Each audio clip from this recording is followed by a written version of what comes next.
We need to discuss your inappropriate comment about the regional director during yesterday's conference call, said Iris, our human resources manager. Her voice had that practiced neutrality that actually conveyed deep disapproval. I stared at her, genuinely confused. What comment? I barely spoke during that call. She slid a printed transcript across the table. Someone had highlighted words in neon yellow. Crude, sexually explicit language about Director Preston's physical appearance that made my skin crawl just reading it. This wasn't me, I said, my voice rising despite my attempt to stay calm.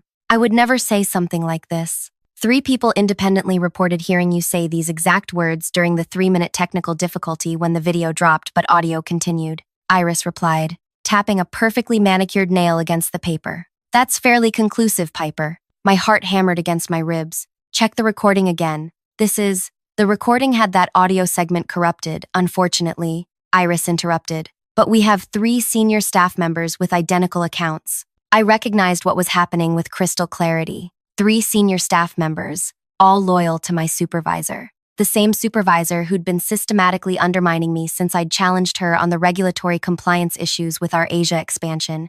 The door swung open without a knock. Evan Reiner, CEO and founder, stepped in. His unexpected presence sent Iris jolting upright in her chair, smoothing her already immaculate blazer. Sir, we're in the middle of a disciplinary. Actually, he said, his voice quiet but filling the room completely. We need to talk about something else entirely. Iris's face drained of color so rapidly I thought she might faint. Her hand trembled as she withdrew the transcript from my side of the table. Miss Chaudhry has been working directly with my office for the past month, he continued, taking the chair beside me rather than behind the desk where executives typically sat. On my explicit instructions, I kept my expression neutral, though inside my mind raced. I had done no such thing. I'm not sure I understand, Iris said, her voice barely audible. You will, he replied, then turned to me. Piper, would you mind waiting outside for a moment? As I stood to leave, he added, and please call Lane in legal. Tell him it's time for what we discussed. I stepped into the hallway, the door clicking shut behind me. Through the frosted glass, I could see their silhouettes. Evan leaning forward, Iris shrinking back in her chair. Whatever was happening, it certainly wasn't what I'd expected when I'd received the ominous HR summons this morning. My hands shook as I pulled out my phone. I had no idea who Lane was, or what call I was supposed to make. But something extraordinary was unfolding. And somehow, impossibly, the CEO was intervening on my behalf. Wait, were you as surprised as I was by that unexpected entrance? If you're enjoying this story of workplace revenge, take a second to hit like and subscribe.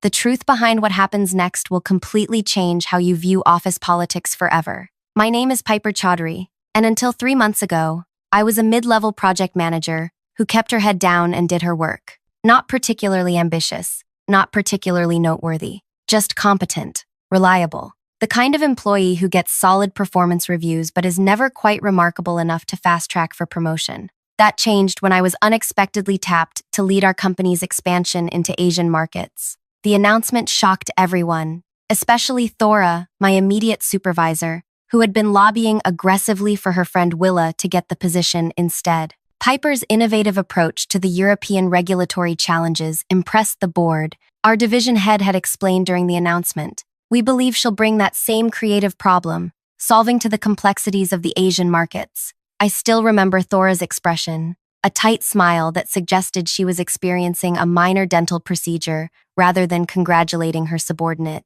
Innovative wasn't the word she used later when she cornered me in the break room. Listen carefully, she said, stirring her tea with unnecessary vigor. You've been with us, what, 6 years? I've invested 15 years in this company. This project is too important for experiments with unproven talent. I understand your concerns, I said, trying to sound confident despite the knot forming in my stomach. But I've already started research on the regulatory landscape. And I think, research, she echoed with a dismissive laugh. Darling, business in Asia isn't about researching regulations. It's about relationships.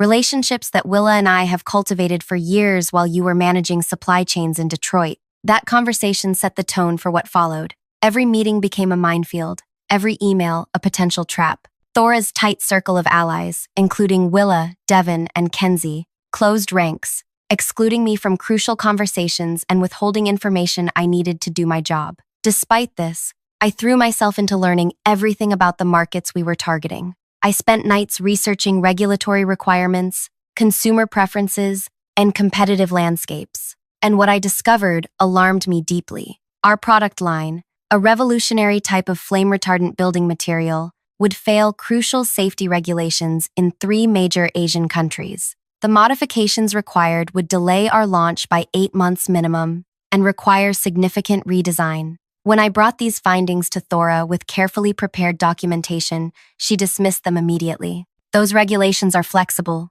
she said, barely glancing at my research. "Continue as planned." Something in her casual dismissal triggered warning bells. This wasn't about office politics anymore. It was about potentially dangerous products entering markets where they wouldn't meet safety standards. I tried a different approach, scheduling a private meeting with Devon, Thora's second-in-command, hoping he might see reason. "Look," he said, lowering his voice in the conference room. "Everyone knows those requirements are just starting points for negotiation. We have local partners who handle these things. But the lab tests clearly show our materials would fail inspection." I insisted. Devon's expression hardened. "Piper, some friendly advice? Know when to follow directions. Thora has connections you couldn't imagine. Don't make yourself a problem she needs to solve." That night, I found a note tucked under my windshield wiper in the parking garage. Plain white paper, plain black type. "Some careers end before they begin. Know when to keep quiet." I sat in my car for nearly an hour, the paper trembling in my hands, wondering what I'd stumbled into and who I could possibly trust. The threatening note was my breaking point. That night, I called my younger sister Zoe, the only person I trusted completely with this situation. "You need to document everything," she said immediately. "Record conversations if it's legal in your state. Save emails. Take photos of anything suspicious." "And then what?" I asked, pacing my small apartment kitchen. "Go to HR? They're all buddies with Thora." "Maybe not HR," Zoe said thoughtfully. "Maybe aim higher." Following her advice, I began keeping meticulous notes. I recorded meetings when possible. I saved emails showing how information was being deliberately withheld. I compiled the regulatory research that was being ignored. And I watched. I observed how Thora operated, the way she cultivated relationships with certain executives while subtly undermining others, the way information flowed in her circle, always controlled, always serving her narrative.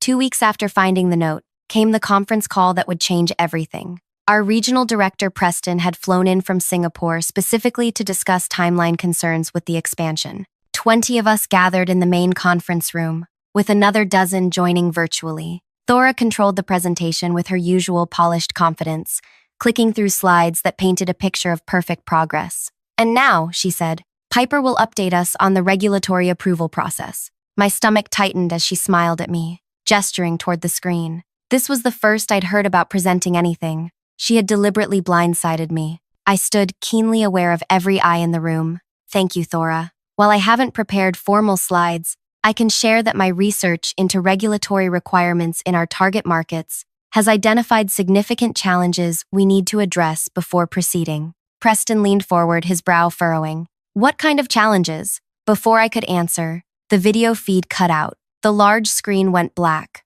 though the audio connection remained active. "Technical difficulties," Thora announced smoothly. "While it addresses this, let me respond to Preston's question. The regulatory landscape is indeed complex, but we've accounted for all requirements in our timeline. All compliance benchmarks are being met ahead of schedule." This was an outright lie. I opened my mouth to object when Preston's voice came through the speakers, specifically regarding the flame spread rating requirements in Taiwan, South Korea, and Japan. Are we meeting those standards with our current formulation? A heavy silence fell over the room. Even Thora hesitated. "I can answer that," I said clearly. "Our current product formulation does not meet those standards. The test results I've received indicate we would need significant modifications to—" "I'm sorry," Thora interrupted, her voice sharp despite her smile. "Piper is mistaken. The results she's referring to were preliminary and have since been superseded by more comprehensive testing. Everything is proceeding as planned." The video feed suddenly returned. Preston's face appeared on screen, looking unconvinced. "I'd like to see both sets of test results," he said. "Of course," Thora replied smoothly. "We'll send everything over today." When the call ended, Thora cornered me by the water cooler, her voice low but intense. What exactly do you think you're doing? My job, I replied, matching her quiet tone. Those test results haven't been superseded, and you know it. Something flickered in her eyes. Not anger, but calculation. Piper, you're new to this level of business. Sometimes optimistic projections are necessary to maintain momentum. The details get sorted along the way. These aren't details. They're safety regulations that exist for a reason. She placed a hand on my arm, her grip surprisingly strong. You need to decide whether you want to be part of this team's success. Not everyone is cut out for leadership. That night, my partner Andi found me surrounded by printouts at our dining table, frantically searching for anything I might have missed. You look terrible, she said, setting down her bag. When did you last eat? I shrugged, pushing hair from my face. I think they're going to fire me. Andi pulled up a chair. Then let them. Find somewhere that values your integrity. It's not that simple, I said, showing her the email I'd just received, a calendar invitation for a meeting with HR the following week. Subject line, performance concerns. Actually, it is that simple, Andi insisted. Resign before they can fire you. Your mental health is worth more than this job. Twice over the next few days, I drafted resignation letters. Twice I deleted them. Something kept me from walking away, a stubborn belief that truth should matter, that companies shouldn't risk public safety for profit margins. Instead of resigning, I did something riskier. I began searching for what Thora and her team might be hiding. Under the guise of preparing market analysis, I requested access to product development files normally outside my purview. Most requests were denied, but enough were granted that I began piecing together a disturbing picture. 3 days before my HR meeting, I found it, hidden in a subfolder of budget projections, a spreadsheet that made my blood run cold. It wasn't just about ignoring regulations. They had actively designed a cheaper, non-compliant version of our product specifically for Asian markets. The spreadsheet included calculations of how many consumer complaints, injuries, and even potential deaths the company could absorb before regulatory action would trigger financial consequences exceeding the profit from cutting corners. Human lives reduced to cost-benefit analysis. I printed the file, then immediately deleted it from my downloads folder. That night, I didn't sleep. By morning, I had made my decision. The HR meeting arrived. As Iris slid the transcript of my supposed inappropriate comments across the table, I recognized the trap for what it was, Thora's insurance policy. If I became a problem, I'd be terminated for harassment, my credibility destroyed before I could expose anything. Then the CEO walked in, changing everything with his unexpected intervention. Now, standing in the hallway outside the HR office, I still had no idea what to do about his instruction to call someone named Lane. I scrolled through my contacts frantically, finding no one by that name. My phone buzzed with a text from an unknown number. Miss Chaudhry? This is Lane Perkins from Legal. The CEO asked me to contact you. Please meet me in conference room E immediately. When I arrived at the small conference room tucked away on the executive floor, a tall woman with close-cropped silver hair stood examining a stack of documents. Lane Perkins, she said, extending her hand. I understand you've uncovered something significant about our Asian market expansion. I'm sorry, but I'm confused, I admitted. I haven't spoken to the CEO about any of this. Lane smiled slightly. No, but someone else has. Someone who's been watching the situation unfold with great concern. The door opened, and in walked Melissa from accounting, a quiet woman I'd exchanged maybe 10 words with in 6 years. Sorry I'm late, she said, setting down a thick folder. I had to wait until Thora left for lunch to access the remaining files. I stared at her in bewilderment. You're involved in this? Melissa has been our internal auditor for compliance issues for 8 years, Lane explained. She reports directly to the board of directors, not to management. And I've been monitoring Thora's team since irregularities appeared in the safety testing budget 3 months ago, Melissa added. When you were appointed to lead the expansion, I hoped you'd notice what was happening. But why not stop them sooner? I asked. Lane's expression hardened. Evidence. We needed irrefutable proof of intentional wrongdoing, not just negligence. When you found that risk assessment spreadsheet, it was the final piece we needed. My mind reeled.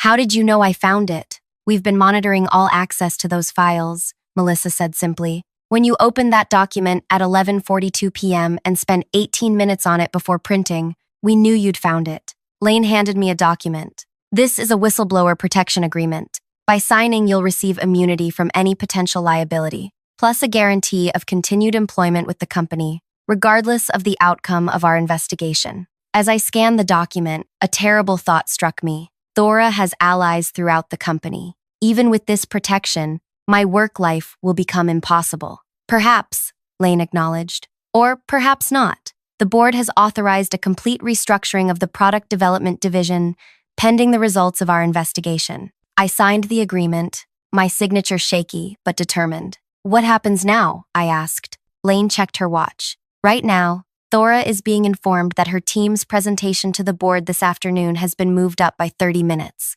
She won't have time to properly prepare, and I assume I'll be called in to contradict her claims? Melissa and Lane exchanged glances. Actually, Lane said, we had something different in mind, something that will leave no room for denial or escape. As she outlined their plan, a mixture of dread and vindication washed over me. The trap had been meticulously designed, but not for me as I'd feared. For Thora, the question was, would it work, or would her network of influence once again shield her from consequences? 3 hours later, I stood in the back of the boardroom, watching Thora confidently stride to the podium, unaware that everything was about to change. Thora glided to the front of the boardroom with the easy confidence of someone who'd navigated corporate politics for 15 years. Her cream suit was impeccable, her presentation materials arranged with military precision on the gleaming table. Thank you all for accommodating the schedule change, she said, smiling at the 12 board members seated around the massive table. I know everyone's time is valuable. From my position against the back wall, I watched as she connected her laptop to the projector with practiced ease. I felt almost sorry for her. Almost. Before we begin, interrupted Graham, the board chairman, I'd like to note some additional attendees joining us today. Thora's smile flickered briefly as she noticed the 3 unfamiliar faces at the far end of the table. Allow me to introduce Mr. Tanaka from the Japanese Regulatory Commission, Ms. Chen from Taiwan's Building Materials Safety Board, and Mr.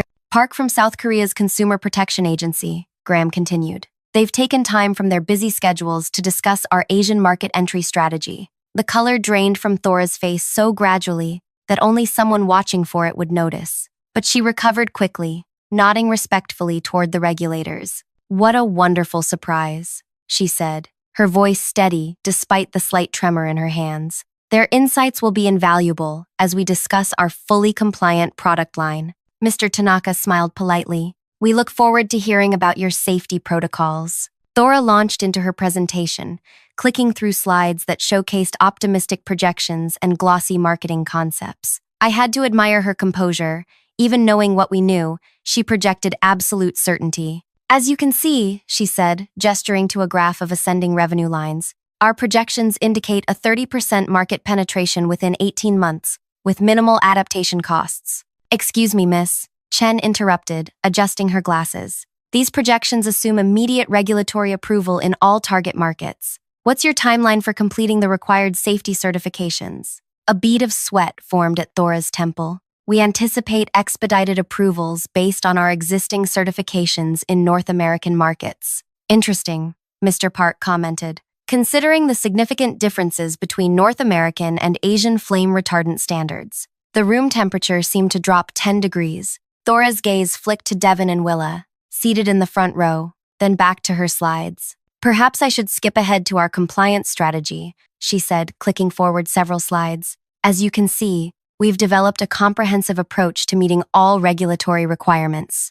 Lane Perkins rose from her seat at the side of the room. Before you continue, I believe we should address some discrepancies in the materials presented today. Evan, the CEO, nodded. Please proceed, Lane. She walked to the front, tablet in hand. With your permission, I'd like to display some additional documents relevant to this discussion. When Thora hesitated, Evan spoke again. Please connect Miss Perkins' device, Thora. The atmosphere in the room shifted as Lane's screen replaced Thora's presentation. The first document displayed was the risk assessment spreadsheet I'd discovered, the one calculating acceptable consumer incidence against profit margins. This document, Lane explained calmly, details a deliberate strategy to circumvent safety regulations in Asian markets by using non-compliant materials while calculating the financial impact of potential injuries and fatalities. Mr. Tanaka leaned forward, his expression darkening as he studied the figures. There must be some mistake, Thora said quickly. I've never seen this document before. Lane swiped to the next screen. An email chain with Thora's name clearly visible in the sender field, discussing how to manage test results that didn't meet requirements. This can't be authentic, Thora insisted, her voice rising slightly. Someone has clearly manipulated these emails. The metadata and server logs confirm their authenticity, Lane replied, as do the sworn statements from 3 members of your team who have come forward in exchange for immunity. At this, Thora's head snapped toward Devon and Willa. Devon stared at the table, refusing to meet her eyes. Willa looked back defiantly, and I suddenly understood who had blown the whistle first. Additionally, Lane continued, displaying a new document, we have confirmation that the inappropriate comments attributed to Piper Chaudhry were fabricated as part of an effort to discredit her after she raised safety concerns. All eyes turned to me briefly. I kept my expression neutral, though my heart pounded so loudly I was certain everyone could hear it. For the next 40 minutes, Lane methodically presented evidence of systematic fraud, willful negligence, and attempted cover-up. Emails, meeting recordings, budget manipulations, all pointing to Thora and her inner circle. Throughout it all, Thora attempted various defenses: denial, claims of misunderstanding, suggestions that she was being set up by competitors. With each new piece of evidence, her protests grew weaker. When Lane finished, Graham broke the heavy silence. Mr. Tanaka, Miss Chen, Mr. Park, on behalf of the board, I extend our deepest apologies for what you've witnessed today. I assure you this behavior represents neither our values nor our standard practices. Miss Chen spoke carefully. Had these products entered our markets as planned, the consequences could have been tragic. Buildings filled with families, schools with children, all with materials designed to appear safe while actually increasing fire danger. We will require complete transparency moving forward, Mr. Park added, and significant assurances before any products are approved. Graham nodded. You'll have it. We'll be implementing a complete restructuring of our product development and compliance departments effective immediately. Thora made one last attempt. This is clearly a misunderstanding that we can clarify with additional context. If I could just explain our actual intentions. That won't be necessary, Evan interrupted. Security will escort you, Devon, and Kenzie to collect your personal belongings. Your employment is terminated effective immediately. The silence that followed felt like a physical weight. Then came the most unexpected moment of all. Willa stood up. I'd like to make a statement. I participated in these actions under pressure and threat of career sabotage. While that doesn't excuse my behavior, I want to acknowledge that Piper Chaudhry tried repeatedly to address these safety issues through proper channels and was systematically blocked and undermined. All eyes turned to me again. Graham cleared his throat. Miss Chaudhry, would you come forward, please? Walking to the front of that room, past Thora's burning glare, was the longest 30 feet of my life. My legs felt like they might give way with each step. In light of what we've learned, Graham said, the board would like to offer you the position of Vice President of International Compliance and Product Safety, a new role reporting directly to the board. Your integrity in this situation has been noted and valued. The rest of the meeting passed in a blur. Security arrived to escort Thora, Devon, and Kenzie out. The regulatory officials had private conversations with board members. People shook my hand and patted my shoulder. 2 hours later, I found myself alone in the conference room, still trying to process everything that had happened. The door opened, and Lane stepped in. Quite a day, she said, sitting across from me. Did you know the board would offer me that position? I asked. She shook her head. That was their decision. A good one, I think. What happens now? To Thora and the others? Beyond termination? Lane considered. The board has authorized me to cooperate with regulatory authorities in all 3 countries if they pursue civil penalties. And given the evidence of fraud and the potential harm to consumers, criminal charges are possible. I exhaled slowly. It's hard to believe it's over. Almost over, Lane corrected. There's still the matter of rebuilding the department and establishing proper compliance protocols. That's where you come in. 3 weeks later, I was settling into my new office when my assistant announced an unexpected visitor, Thora. 5 minutes, I told him. No longer. She entered looking nothing like the polished executive I'd known. Her hair was pulled back carelessly, her clothes rumpled as if she'd been sleeping in them. They're investigating me for criminal negligence, she said without preamble. My reputation is destroyed. 15 years of work, gone. I said nothing, waiting. You could speak for me, she continued, a note of desperation entering her voice. Tell them I was just aggressive about deadlines, not deliberately ignoring safety. That would be a lie, I replied calmly. The spreadsheet calculating acceptable casualties made your intentions clear. That was Devon's work, not mine. Under your direction, with your approval. She slumped into the chair across from my desk. What do you want? Money? A public apology? I don't want anything from you, Thora. The truth came out. That's enough. You've ruined me, she whispered. I leaned forward. No. You ruined yourself the moment you decided profit margins were worth more than human lives. After she left, I opened my desk drawer and pulled out the note that had been left on my windshield months ago. Know when to keep quiet. I took a photo of it next to my new office nameplate and texted it to Zoe with the caption, "Sometimes knowing when to speak up matters more." 6 months later, our new, fully compliant building materials began entering Asian markets with the highest safety ratings in the industry. The additional research and development had cost millions, but as Evan noted during the launch celebration, integrity isn't expensive, it's priceless. The regulatory officials who had witnessed Thora's downfall became our strongest advocates, helping navigate approval processes that our competitors found challenging. In my new role, I established anonymous reporting channels for safety concerns and implemented protection protocols for whistleblowers.